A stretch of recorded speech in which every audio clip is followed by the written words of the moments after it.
Hello, today I'd like to introduce you to the OneWorld Youth Crew. We are a youth-led program facilitated by SOICS, South Okanagan Immigrant and Community Services. Our goal is to create more inclusive and welcoming communities throughout the South Okanagan. We are a diverse group aged 16 to 24, and the cool thing about volunteering with the youth crew is that we really get to choose the difference we want to see in our communities. So, for example, every 6 months or so, we get to decide which project that will benefit the community. For example, some of the things that we have done is helping reduce vandalism in the communities, develop cultural understandings, along with participating in intergenerational programs. One of the projects that I'd like to talk to you today about is Stories of Diversity. It's a project that youth engaged in learning about the video and story making through 3 in practice. The participant learned how to work with lighting, camera equipment, editing software, and sound. We did this in order to ensure that the story was as beautiful, compelling, and ensuring as you first heard it from the community members. As we have interviewed newcomers, and they have told us about their challenges, successes, hopes, and dreams. We hope that these stories will contribute to creating a more diverse, welcoming, and inclusive community. So today we'd like to thank the funders, Canada Service Corps, and Community Foundations for their neighborhood small grants. Thank you. So this filmmaking workshop project had many goals. One of the goals was to be able to tell stories of our community, the people who are in it, their struggles and their overcoming of adversity to make a new home in this country, and to share that story. And I guess the goal of discovering how to use video as a storytelling medium in the web and in this sort of highly intensive internet video age that we live in. I think most importantly, the process of filmmaking offers people a chance to see how communication works and how collaboration works in a team, and how we can work together to tell these stories, and in that process discover each other's strengths and weaknesses and help each other to build a team that can tell these stories, which I think is really important, whether it's for the staff of SOICS or for the youth that were engaged in this project and in the community at large.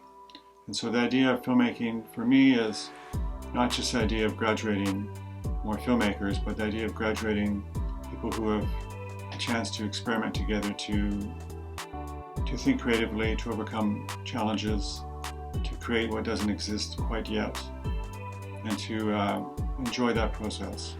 So it's fun to work with SOICS and looking forward to more projects with them. Filming project. The best part about the filming project was probably when we got to actually go meet the people and film them in person.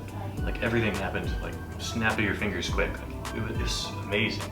And you get to hear their stories up close and get all the details. And then you get to the editing stage and it's a little bit more tricky. It's so much more work on the editing stage than just talking with the people and filming them. That is so much fun doing that.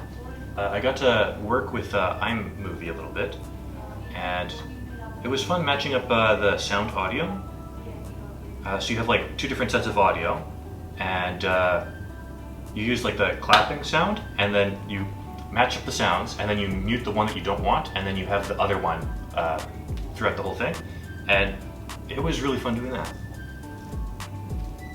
You can move it back and forth, see the distance, so like where you can hear, have a different sound. Maybe I'll go back a bit, then you can hear the kind of distance and what it's picking up and see if there's actually some difference, what the quality is. Their stories are kind of like mixed. Not everybody has the same story, you know? But there's almost always this like sense of triumph over it, like they have accomplished something, and it took a lot of effort for anybody to get across. I thought it was very, very brave to be able to come over here, even if you don't have all of like the skills and everything ready. I know Sylvia mentioned like learning English was a big one that she would recommend to people before they come here. And like anybody who can come here before learning enough English to like communicate with everybody, they are super brave. Like that is really impressive to me, to be able to go somewhere and not even be able to speak with other people fluently. I think that would terrify me if I went anywhere and I was like, what are you saying? What do I do? Like, that's really brave. Okay, so I'm thinking of 2 things. So stories themselves, they're kind of like a good message, right? They have like kind of I guess, life force to them that helps tell people stories. But I think if you really want to change how other people act, you have to involve them with those stories. You have to like get them to actively like listen and do things. You can never really make somebody go through a change that they don't want to go through. So I think it kind of is a bridge between the gap of like, hey, we don't really want to do anything, but we might be interested. And when they get interested, then they're more likely to go and participate, and then they'll change. So I think that's what the stories would do. Like, I want to remember the steps that we went through to make this whole project happen. There was like a planning stage where we did like storyboarding, and what would you say? Like we put it into a storyboard, and then we kind of planned what footage we'd want to shoot. And after we planned all that, then we went to see if we could get people for filming, like for the documentary. We went and filmed them, and then there was a whole bunch of like setup there. We get their stories, and then we go into the, I guess, third or fourth stage, which would be editing. And then there was a whole bunch of stages in editing, like an assembly level stage, and then there's like a rough cut, and then there's a finer cut. It's a lot more work than you think, but a lot of fun too. And then finally, of course, there's like advertising and presenting it to other people. For friends and family though, yeah, I would definitely share this with them. I think anybody could learn, even like if they just went and kind of observed the inner workings of all this, and it might just inspire them to go a little bit further and maybe say like, hey, I didn't know film could be something I could go learn like in higher education or something. The youth, the soul of the communities, you know? I learned how to record on a camera and know all the different angles, and that like sound is important, lighting is important, like everything that is important, like you wouldn't expect that was important. My favorite part was acting, to be honest. I liked acting. It was kind of fun. It was funny. You could make it your own, and like you could also fit into the character that you were supposed to be, even though you are your own person already. There's a lot behind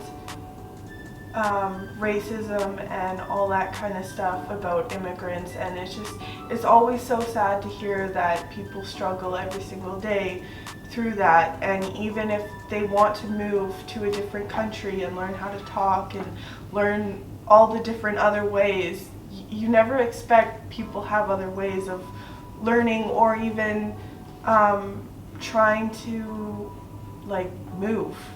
Like the struggles of trying to move and learn how different countries have different ways of doing things. I think it will impact a lot of people to look on the brighter side about like moving to a different country or being the immigrant and having to suffer through some bumps in the road, but eventually getting through what you need to get through. Yes, I'm definitely wanting to still be involved and maybe volunteer and do some other work with you guys. It's amazing what you do. I've shared a lot already with my friends and family, and I'm just so excited to show the film to them and show the finished product.